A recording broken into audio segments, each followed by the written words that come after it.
रुको, इस कोड को ध्यान से देखो और बताओ थ्रो एंड थ्रोज में क्या डिफरेंस है इन नेक्स्ट 5 सेकेंड्स।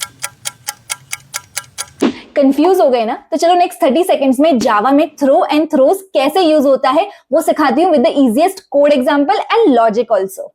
ना थ्रो एंड थ्रोज दोनों में एक्चुअली एस का ही डिफरेंस दिखता है, लेकिन जावा में इसका यूज केस बहुत डिफरेंट है। थ्रो एक्चुअली यूज होता है कोई भी मैन्युअली एक्सेप्शन को रेस करने के लिए, मतलब एक्सेप्शन है नहीं बट उसको हम रेस करना चाहते हैं, तब थ्रो यूज होगा मेथड के अंदर।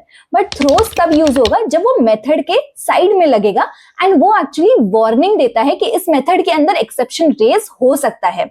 अब इसको याद रखने का इजी तरीका है टीसी एंड टीडब्ल्यू। मतलब थ्रो क्या करता है, क्रिएट करता है एक्सेप्शन, और यहाँ पे थ्रोज क्या करता है, वो वार्निंग देता है। सो इस तरह से याद रख सकते हो।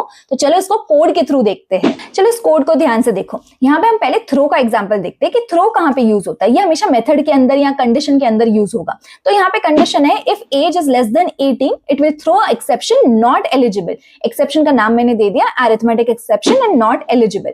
यहाँ पे कोई एरर आ नहीं रहा है, लेकिन हम मैन्युअली उसको रेस कर रहे हैं, क्रिएट कर रहे हैं। उसके बाद वो एलिजिबल प्रिंट करेगा। तो जब मैं इस फंक्शन को कॉल आउट करूंगी और मैंने 15 लिखा तो इसका आउटपुट आएगा नॉट एलिजिबल, लेकिन मैं 18 अबाव लिखूंगी तो वो लिखेगा एलिजिबल। नाउ इसका अब सेकंड एग्जांपल देखते हैं थ्रोज कीवर्ड का।